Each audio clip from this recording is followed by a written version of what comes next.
Il est le lien invisible entre le ciel et la terre. Le messager du message final. Durant 23 ans, il a été le canal entre le Créateur des mondes et le cœur d'un homme choisi. Son nom est Jibril, l'archange Gabriel. Mais qui est vraiment cet être qui a apporté le Coran? Que s'est-il vraiment passé dans cette grotte isolée? Et pourquoi sa mission est-elle la clé pour comprendre l'authenticité même du livre sacré? Avant même la création d'Adam, avant le paradis et l'enfer, un être de lumière pure existait déjà, Jibril. Les récits prophétiques le décrivent comme le premier ange créé par Allah subhanahu wa ta'ala, résidant sous le trône divin. Mais au-delà de cette stature cosmique, le Coran lui confère des titres qui révèlent l'essence de sa mission. 1.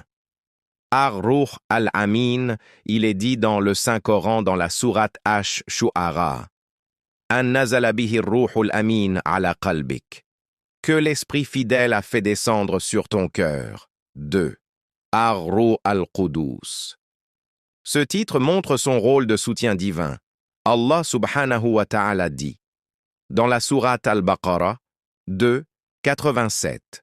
وَلَقَدْ آتَيْنَا مُوسَى الْكِتَابَ وَقَفَّيْنَا مِنْ بَعْدِهِ بِالرُّسُلِ وَآتَيْنَا عِيسَى ابْنَ مَرْيَمَ الْبَيِّنَاتِ وَأَيَّدْنَاهُ بِرُوحِ الْقُدُسِ أَفَكُلَّمَا جَاءَكُمْ.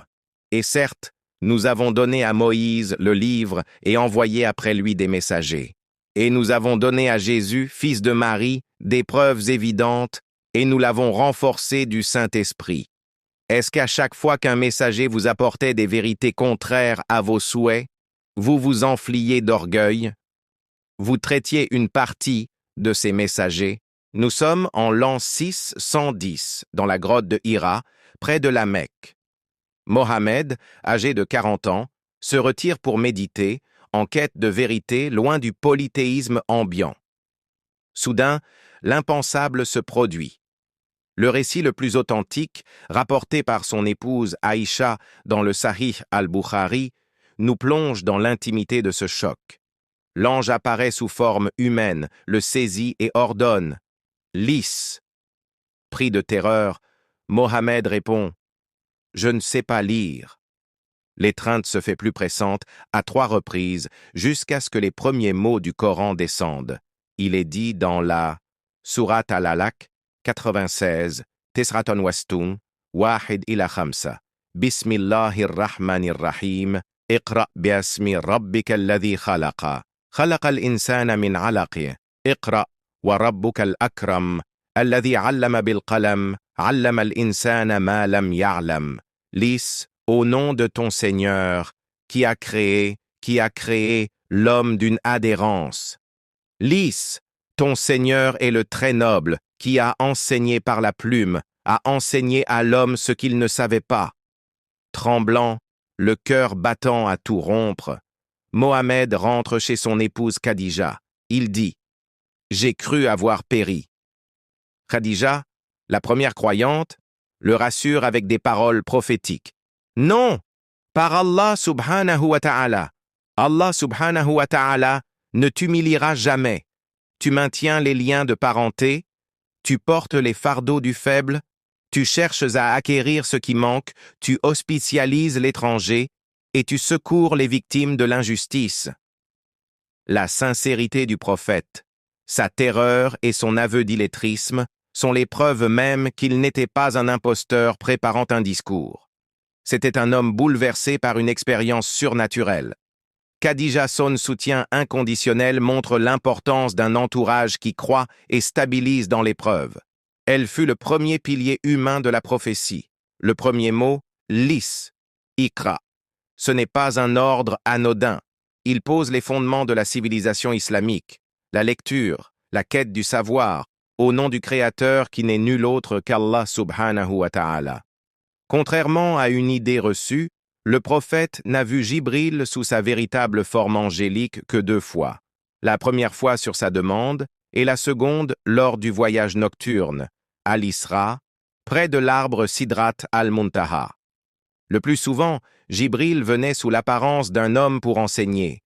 Devant les compagnons médusés, Cet inconnu interroge le prophète avec une familiarité respectueuse. « Informe-moi sur l'islam. » Le prophète énonce les 5 piliers. « Informe-moi sur la foi. » Al-Iman.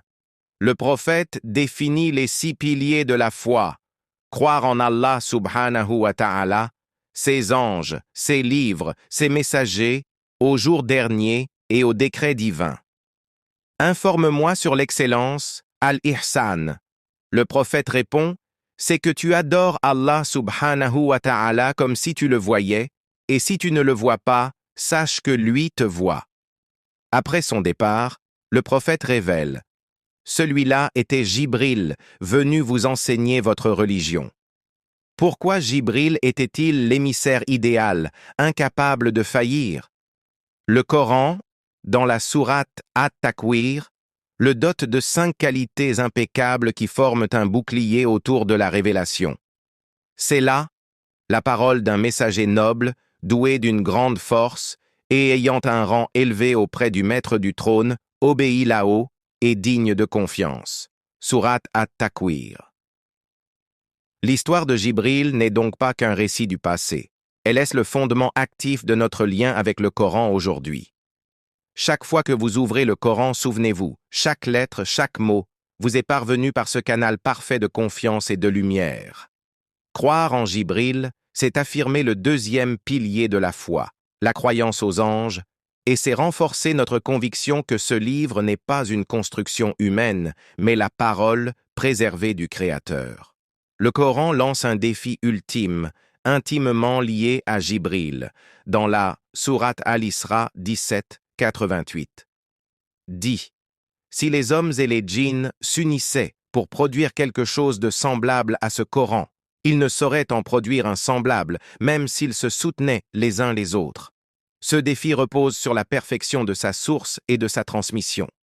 Connaître Jibril, c'est comprendre que l'islam repose sur des preuves, une chaîne de transmission claire et une logique divine implacable.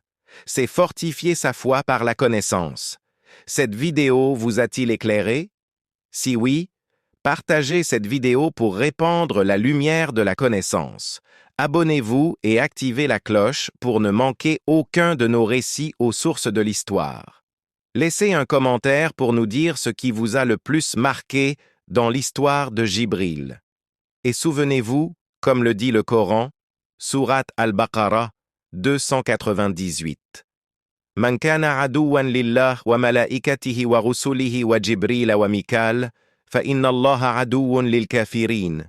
Quiconque est ennemi d'Allah subhanahu wa ta'ala, de ses anges, de ses messagers, de Gabriel et de Mikaël, alors Allah subhanahu wa ta'ala est l'ennemi des infidèles.